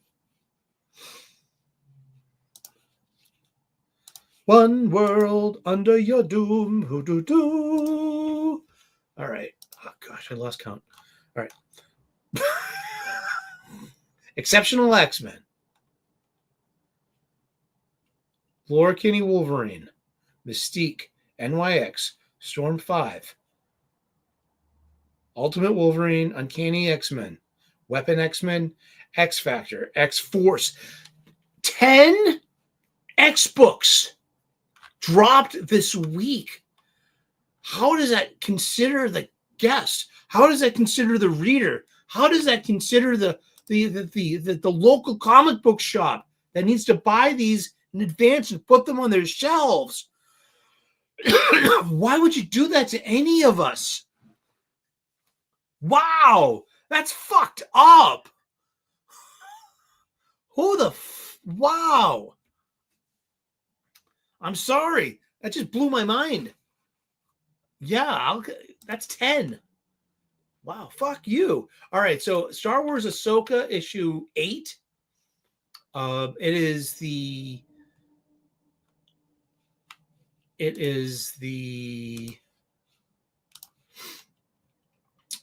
last episode of the show. And Rodney Barnes is the writer, his penciler is Joe Janti. You have an anchor. So it's it's okay, like for the art, because Joe Janti can do really decent photorealism when it comes to his style, but also adapting, some televised stuff. He did Buffy the Vampire Slayer seasons 8 and 9, and it was really consistent on that. But look at that; it's a terrible face. Sometimes he just misses the mark. Look at I bet you that's the inker's fault. You know what I mean? It's just, oh wow, this is actually pretty lousy art. But it ends on a cliffhanger. So that's apparently we're getting a season 2 of this. I don't know. Like I said, I don't pay attention to Disney Plus. I've only seen like 8 minutes of any of that. And that was the last 8 minutes of Obi-Wan Kenobi to watch this lore-breaking lightsaber fight that doesn't break any lore, because Lucas era is closed. It's its own perfect first universe. This is a derivative multiverse variant. You should know this and accept it. We also have now I read this and I enjoyed, I know this is going to sound weird, but for the most part, I overall enjoyed Star Wars The High Republic volume 3 or season 3 of that. This features Kelnaka from The Acolyte. This happens about I think 100 years before The Acolyte. Or was it 10 years? I'm not sure. I don't care. But it happens before The Acolyte happens. This is the unlikable, woke little Padawan everyone was fucking all upset about, with a side head shaved and the smirk. And then there was the Rock that could fly starships. And this whole like weird like woke foolishness thing, but it's normalized. All that they've worked all that shit out, I believe. And so this is a Phil Notto cover. I like Phil Notto most of all. This here is your Star Wars timeline, your Disney Star Wars timeline. So yeah, the Acolyte, the High Republic, Young Jedi Adventures. Wow. All those toys. None of these toys sell. Yeah. The New Republic. See all those. There you go. New Republic days. That's the Disney Plus stuff. Star Wars Resistance. Jeez. I couldn't even finish watching season 1 of that. Apparently there's 2 seasons. But yeah, so this is the High Republic, Fear of the Jedi, Chapter 1, Planet of Fear. The final confrontation between the Jedi and the Nihil loom. The Nihil are out of an extra galactic big bad threat that come into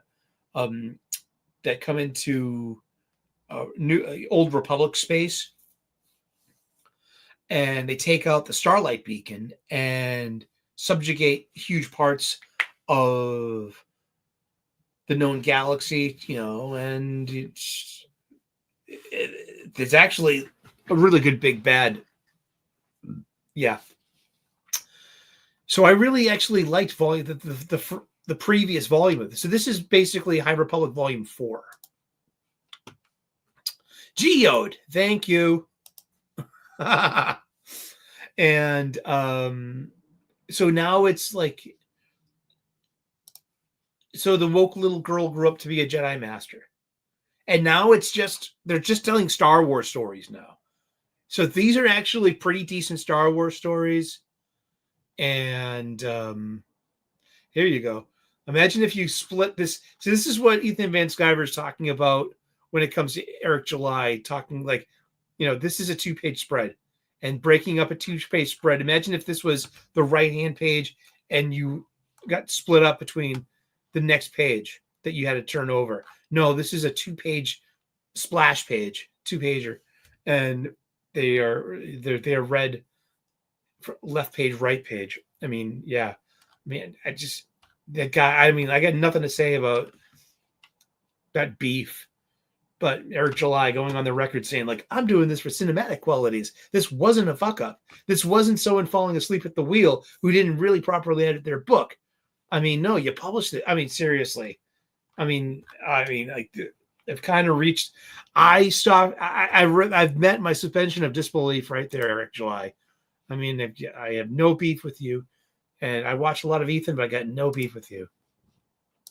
I end up watching a lot of you, sir, because I watch Ethan. I don't voluntarily watch Az anymore, but I end up seeing enough of him because I watch Ethan.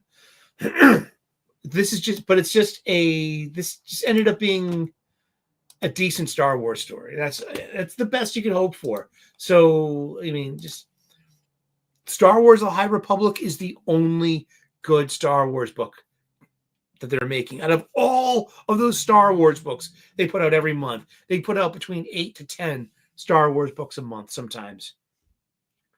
And this is quite literally the best one. I know because I read them all. Lansing and Kelly again. Holy shit. Thunderbolts, Doomstrike, #1, ended up being decent.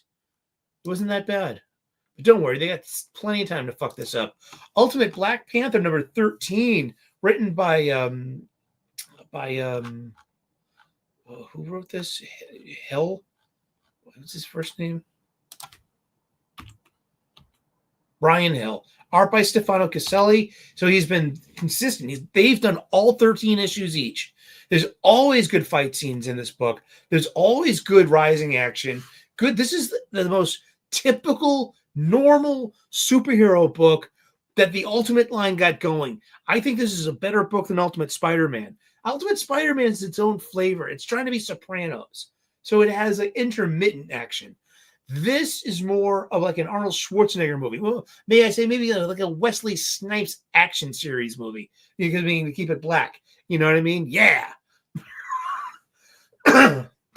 Passenger 57, Demolition Man, all that fucking, but it's got fight scenes every issue. It's got rising action. It keeps my interest. It's pretty good. I really enjoy it. And I think it's the best Ultimate offering. Uncanny X-Men number 10, written by Gail Simone. Art by it was Bresson. Andre Bresson. And again, we have we've got at least 3 new characters: Jitter, Ransom, Deathstream, and Calico. So that's 4. So now we have at least 13, not even counting the new Champions heroes. That's 13 new. Hold on. Sorry. I have to do all this stuff on my own ever since I fired Drinker and Jay, an X-Ray girl. I'm sorry. They got left behind. They're still, they're in Somerville. So, I just couldn't take them with me where I was going. Jitter, Ransom, Deathstream, and Calico. Those are the 4 new mutants. Were the Outlanders, the Outsiders, or something like that? I don't know. But it's Sentinel Dogs versus the new teen heroes, and they get they team up with with Wolverine, the End, Nightcrawler, and Jubilee, and see, that's a really good panel. That is a good panel. It's not that out of the Gail Simone issues, this is going to be the best one. It's okay.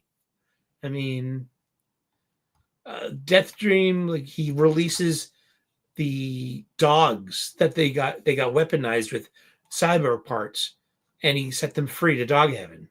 And at the end of it, you have a date night with Rogue and Gambit. And so, yeah, there's your cutesy moment. They're having a date night. Yay.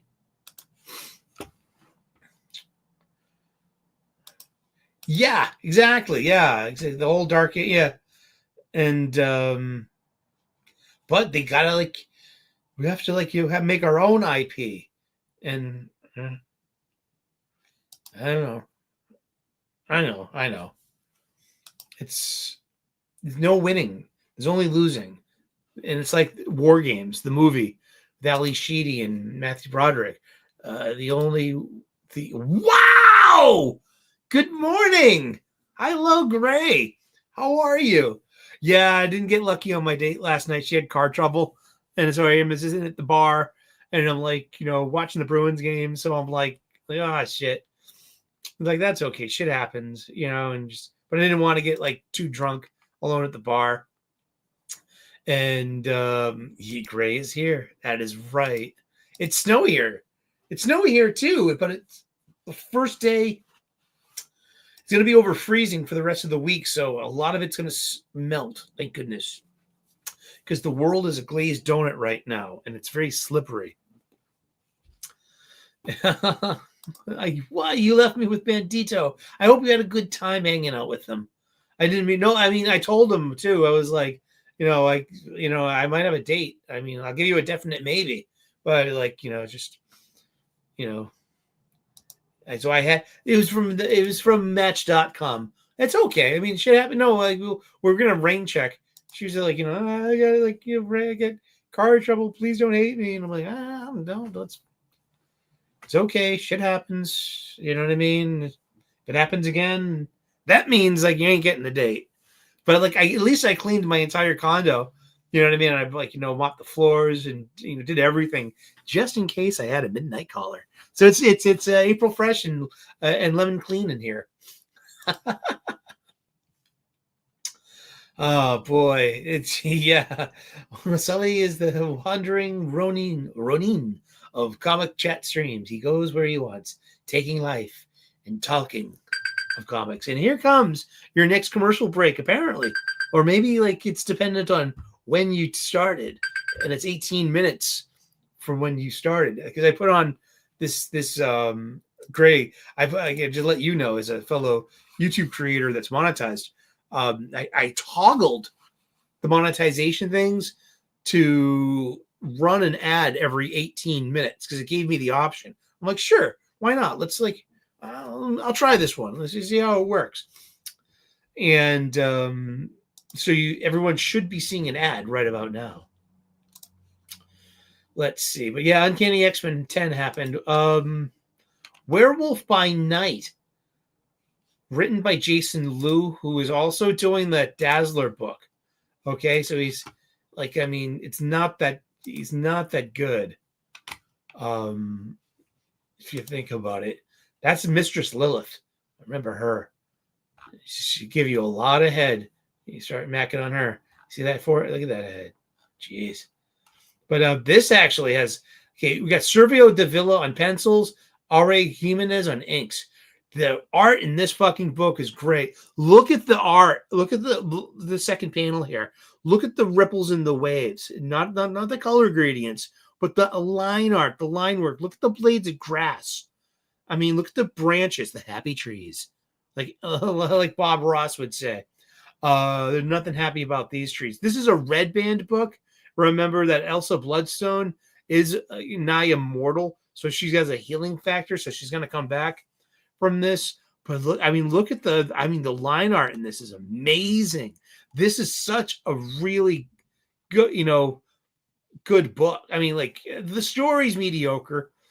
And what's funny, it's ironic. See this fourth panel here when Elsa's saying, "Ow, fuck me," or whatever she's saying there in the wingding. Warren Ellis basically invented this style of wingdings. Wingdings are when you see ampersands, hashtags, asterisks, percentage signs, dollar, pound signs, little skulls and crossbones, and is meant, to represent the swear and cuss word. Those are called wingdings, if you didn't know. And Warren Ellis innovated this technique of these style of wingdings about 15 years ago in Next Wave Agents of Hate that Elsa Bloodstone was part of. So this version of Elsa Bloodstone is very much they're still using the Warren Ellis concept of her sense of humor and her pluckiness. She's actually a really good character. But the art in this is amazing. And remember, this is a Red Band book, so it's allowed to be a little extra violent and gory and gruesome. And does it? No. But overall, the pencils in this book, the art, this is really good. In my humble opinion. The story, Metza. You did. Very good. Oh, I thought you were talking about the Wolverine.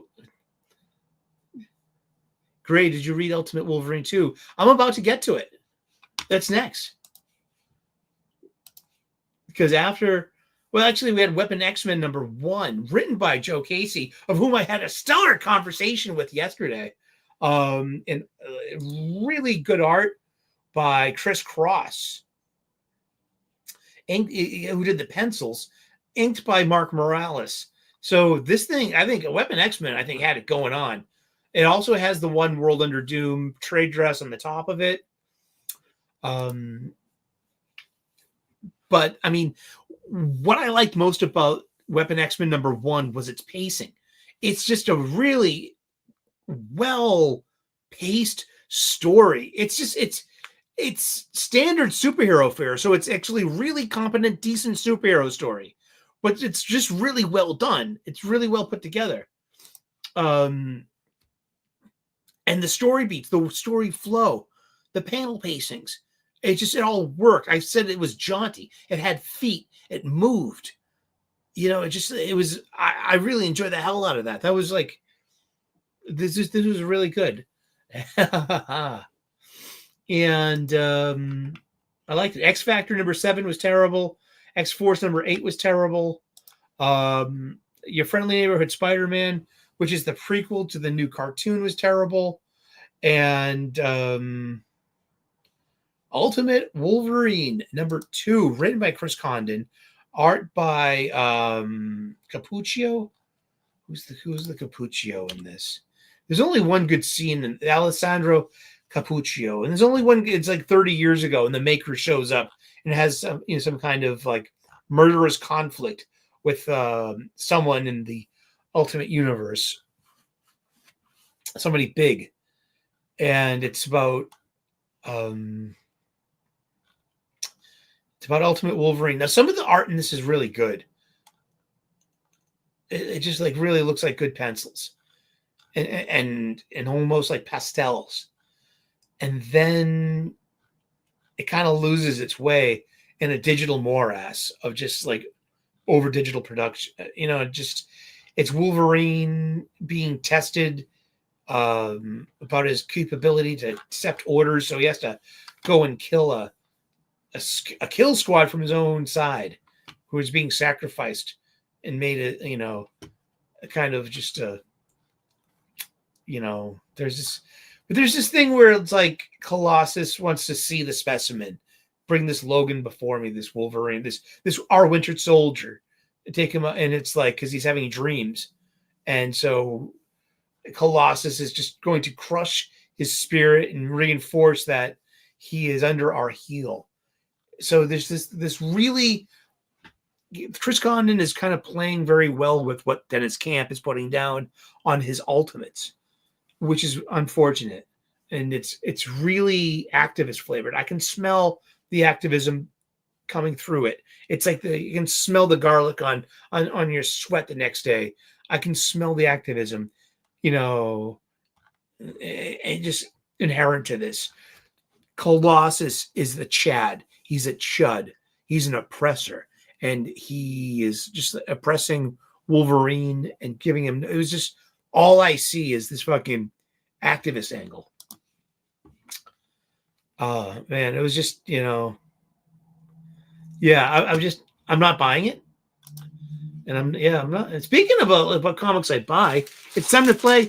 Hey, what's in the bag? What's in the bag? It's our favorite time of the show where we see where I bought at my local comic book shop this week. We only got 4 floppies this week. Also, I went to the U.S. Post Office earlier this week. I had to mail something to my stepdad. Hi, Hoppy Poppy, if you're seeing out there. Hoppy, that's his. That's my stepdad. So I call him Hoppy Poppy because it's cutesy ootsy wootsy. And while you're at the post office, you know, you might need stamps. You probably do. So get yourself some Forever stamps for like $15 for a sheet or a roll. And I always like to see what kind of special stamps you got in there. You know, I got some Star Trek stamps. I got some Jimi Hendrix stamps. I got some Batman stamps I've never used. Usually get like the flag stamps, the Forever stamps. Those are the common. I use paper checks and I mail bills too, you know. But this one, Dungeons and Dragons from late 2004. These are Forever stamps, so they, you know, they don't, you know, you don't have to worry about this, the increase in postage rates. You know what I mean? Just it's one stamp that a usual letter under £1.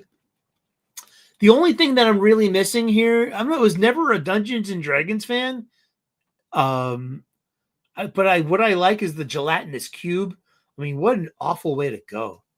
Jam, you know? Yeah, I think gelatinous cube and seeing some kind of skeleton suspended in the gelatinous cube that is your opponent. And you know, it's always so like, it's so morose. It's so macabre. It's just like, oh my God, that's going to be me. I don't want to do that.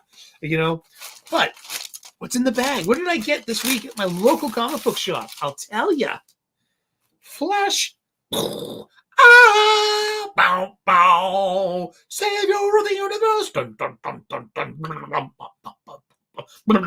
Flash. Oh, wow, wow. Issue number 6 on Mad Cave. Dun, dun, dun, dun, dun, dun. He's for every one of us. Dun, dun, dun. Stand for every one of us. Dun, dun, dun. He's the man in the hand and the hang and the who and the hum and the head and the head Flash. Brum. Flash Gordon number 6. Wraparound cover. Mad Cave, so no, you know, they're full of house ads. And they have some extra stuff at the end, like a timeline. And there are other some preview stuff that prints all the way to the back cover. which is usually set aside for valuable real estate. So this is Will Conrad splitting art duties with Cliff Richards. Indeed. If you know anything about the Ripper versus EVS, you've heard that name. I get no opinion about that, man. I just watch these shows. I'm not an active participant in the civil war of the culture war. I got Incredible Hulk number 22. Nick Klein returns to art duties. So awesome. I was looking up. Nick Klein has an auction house where he sells the original pages. He draws these on Bristol and just, his pencils, and that's hand-drawn onomatopoeia. And I would love to get something like this page, and the cheapest they are is about $300. And the brand new ones, like from the last issue, I would just love a little bit of Hulk and a little bit of that hand-drawn onomatopoeia. And $300. Wow. I mean, I can get some pages from his Captain America book for like less than 200. But I don't read that. I haven't read that. I would definitely, but I am hopefully one of these days going to be showing you some original line art that I bought from an artist, a page. I want to buy one of these pages. I want to put it into a frame and hang them on my wall. I got the idea from Max von Priestley too. He was showing off these original art pages he got, and I'm like, I can't be jealous. I just have to go earn my own. But thanks for the inspiration, Max. MVP. He's so cool. He really is. Energon Universe, G.I. Joe, number 4 by Joshua Williamson, art by Tom Riley. People bagging on the coloring in this. I guess they have a point. They say it looks like baby poop. You know what I mean? Just like, the colors are pretty flat. You know what I mean? It's just like coloring's an art form, man. But I got the David Finch. I got the David Finch cover because they didn't have the Derek Chew cover of Chameleon. That's not Baroness. That's Chameleon.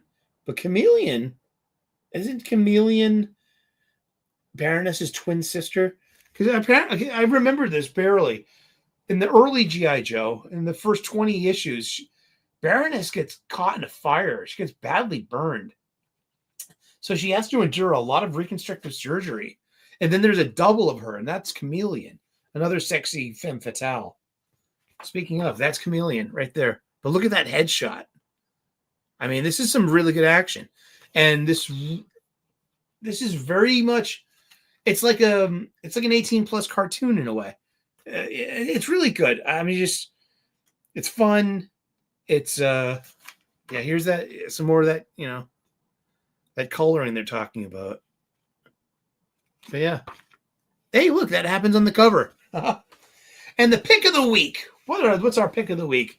You can pick your friends, you can pick your nose, but you can't pick your friend's nose. But the pick of the week is Ram V and Evan Cagle's New Gods, number 3, with help out and art by Riccardo Federici, who's really, really good. This is I was selling this on West yesterday. This is my pick of the week. We're stuck with a lot of modern writers now who 20 years ago were reading Grant Morrison. Who wasn't? I mean, Grant out there. I mean, Gray out there will tell you about Grant. And 20 years ago, 30 years ago. So now writers our age, our peers of ours, they're in charge of being custodians and shepherds of these same characters. So I see that, Jed McKay, I see that Chip Zdarsky, and I see that Lansing and Kelly. They all kind of go to that same well of Grant Morrison, and also and especially with Lansing and Kelly, they go to the Warren Ellis thing a lot too. But they're trying to do their own reinterpretation in that Grant Morrison kind of style. Not as quirky, not as cerebral, not as smart. But guess who is? Without trying to ape Morrison. It's Ram V. In my humble opinion, I know that Dwayne Muth out there is going to go Ram because of the boringness of it, but he's got his own pacing. He's got that's part and parcel with the Ram V story. And I accept that, So I accept this because it's got its own pace. It's doling out info in its own way, but then you get this great art, and it's trying to fill you in on what happened. This is the Fourth World. The Fourth World. This is my Jack Kirby Fourth World omnibus. It weighs 9.6 pounds. All these Silver Age comics of the Fourth World. I love it. This is a really good book because it's like Morrison. It just keeps making up shit. It's not deriving. It's not being a derivative of a better author. He's like this fountain of ideas, and he just keeps spewing them out. And it's because he's very mythic. Remember, Ram V himself is from India. He lives in London, but he like it's a huge mythological quality to his work, and he knows how to work it in, and he knows how to use it. And hey, it's time for another advertisement. So says my timer. Let's see if we have another advertisement. Yeah, like right before we wrap up the show, because we're wrapping up the show because we're at the 2-hour mark. But New Gods number 3 is my pick of the week. I love the art. He's got great Ram V's got a great handle on the character voices too. Simple. Orion is Orion. Scott is Scott. Bart is Barda. Oberon's in this book. I love Oberon. And that goes back because we are of all the same, peerage in a way. And back when we were young, we got J.M. DeMatteis, Kevin McGuire, and Keith Giffen. We got their Justice League. And who was it? That's what introduced me to Fourth World. And it wasn't Kirby. It was those Justice League books. Big Barda. She was drawn so beautifully. That's when I fell in love with her, with Scott Free and Oberon. I love that stuff. And then I got to catch up on all the Kirby stuff, which was that was mind-blowing. And just like, wow, that's what Kirby Crackle really is. Well, Ram V is doing his own thing. I want to say this much. You know what would be great? You know what I would love to see Ram V write? I want to see him write Sandman. I mean, if Sandman needs some divorcing from its creator.